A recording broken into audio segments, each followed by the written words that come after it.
बहरा से घर रउआ लागे ना डर आवते आवते लेनी पाजा पकर ए जी अलपत कर तनी रउरनु ऐनी बहरा से घर रउआ लागे ना डर आवते आवते लेनी पाजा पकर एने ओने रउआ जनी टोई राजा जी अरे टोई राजा जी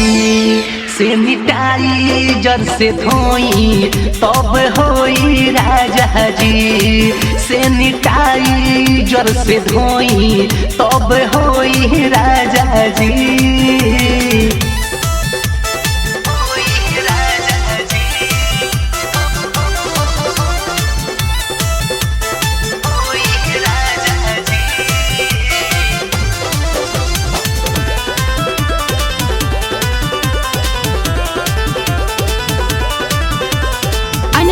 रिकॉर्डिंग स्टूडियो पटना।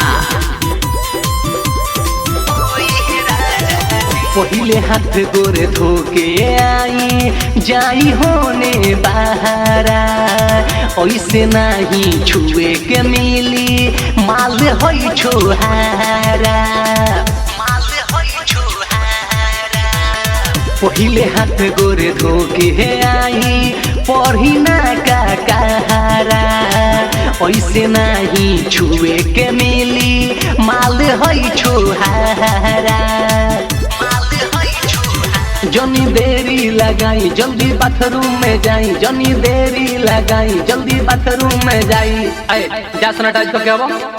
जनी देरी लगाई जल्दी बाथरूम में जाई जनी देरी लगाई जल्दी बाथरूम में जाई ऐसे हाथ धोके रउआ ना रोई राजा जी अरे रोई राजा जी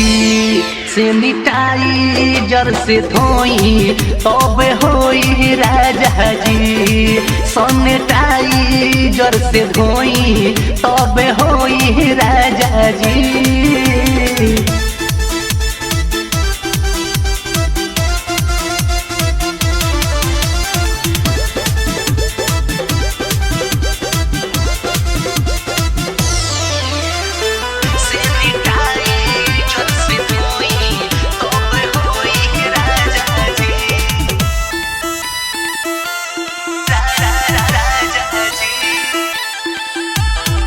भइले बा कोरोना नतिया जिहुआ के काल हो कुछ दिन सबर कर ये राजा फिर लुटी हो माल हो सुना तारा पहले बा कोरोना नतिया जिहुआ के काल हो कुछ दिन सबर कर ये राजा फिर लुटी हो माल हो कहे बाबा चुनु जनी छुआ दुनु कहे बाबा चुनु जनी छुआ दुनु खबरदार हाथ करके आओ कहे बाबा चुनु जनी छुआ दुनु कहे बाबा चुनु जनी छुआ दुनु जनी ऐसे हमरा पास सोई राजा जी अरे सोई राजा जी सैनिटाइजर से धोई तब होई राजा जी सैनिटाइजर से धोई तब होई राजा